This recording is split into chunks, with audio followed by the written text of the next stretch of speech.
Let's talk about the big elephant in the room.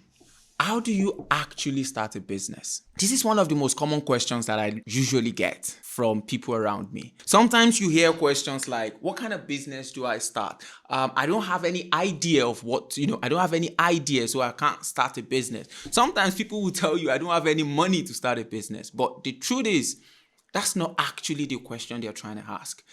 The actual question they are really trying to ask is, how do you start a business the right way? And in this video, I'm going to share with you how you can start your own business the right way. And I will share with you a strategy that you can use to start it with little to no money. Now, let me dispel a myth.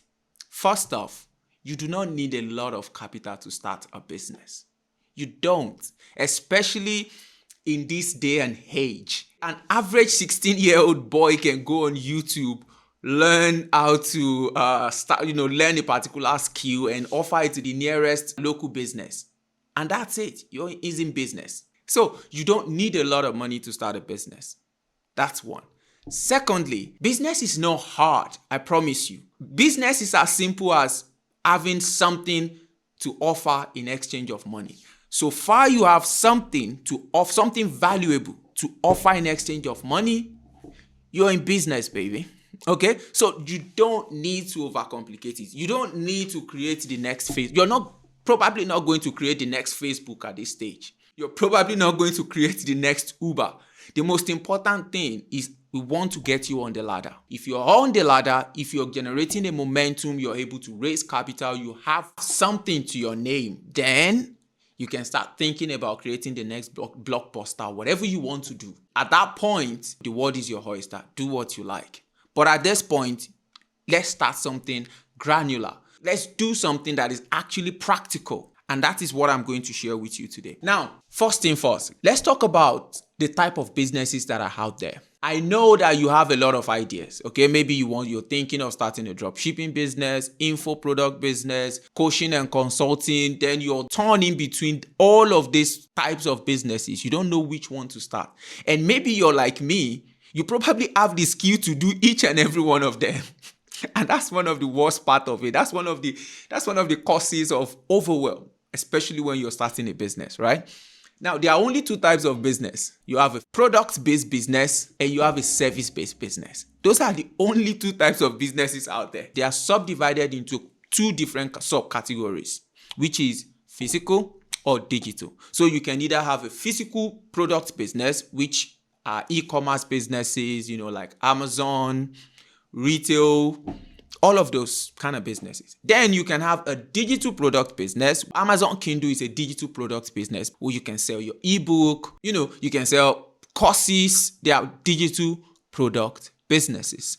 Now, physical service business, those are your, mowing the lawn, car washing, construction, decoration, photography. Those are physical service businesses. If you have any skill like that, that's your cue. The last but not the least is the digital service businesses.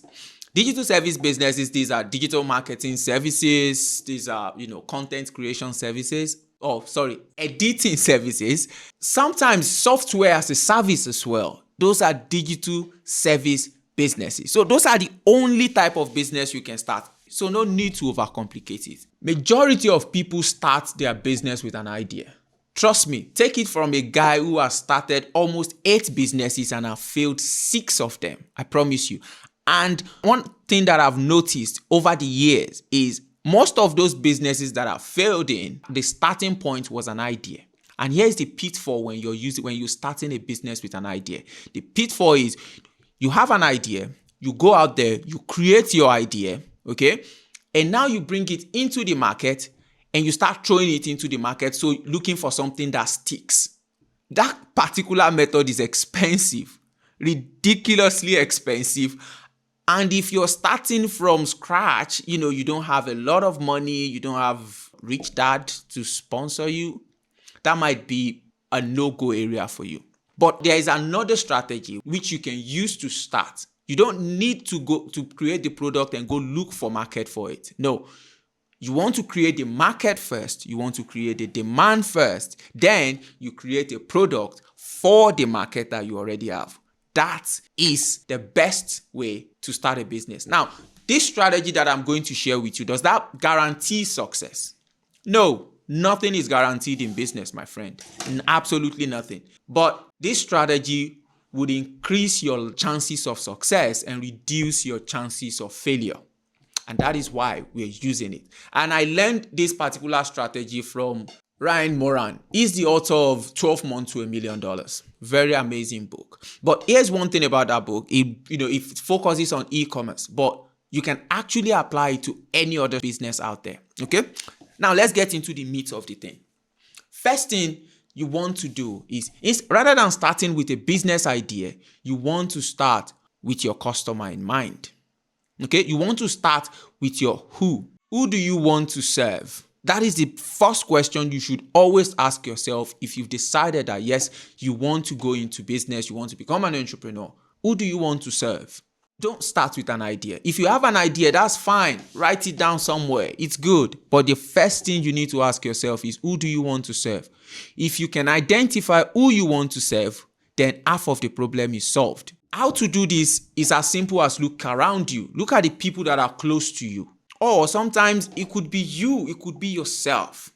Then the next step is to identify the problem those people are facing. The person you've identified, what problem is the person facing? And this is where using yourself, scratching your own itch comes in. It makes it a little bit easier in the sense that you understand the problem, you're able to describe the problem. And if you are going through that problem, there is a 90% chance that there are thousands of people out there going through the same problem as well.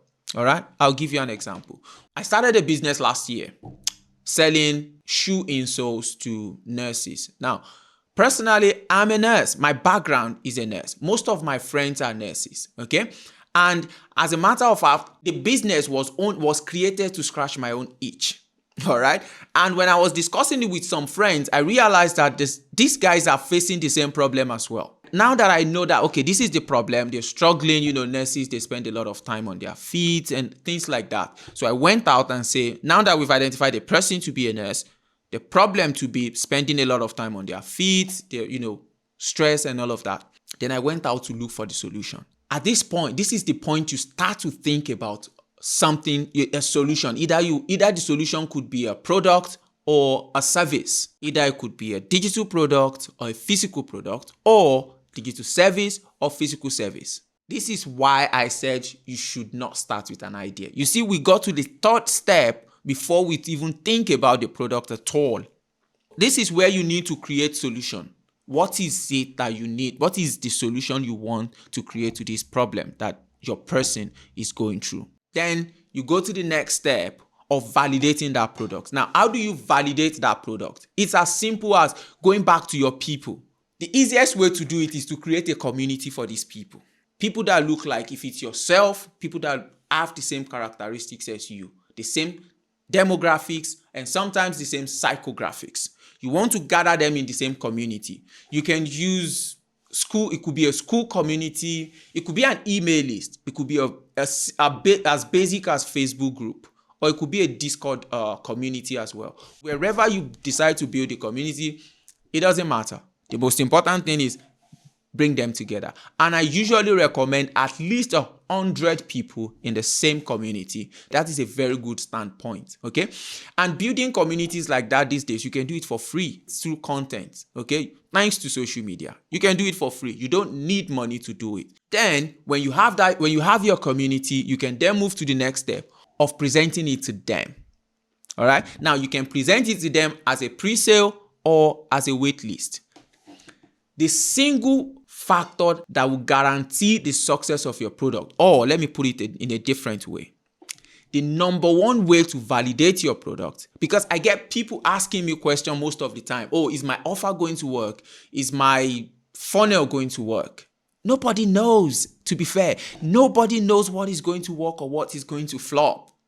The single most effective way to validate your product is to get your customer to bring out their credit card and pay for it. That is the single most effective way of validating your product. If 1 or 2 customers are willing to pay for it, that means what you've got is gold. when you have the idea, when you've created your solution, you present it to your customers, to your person.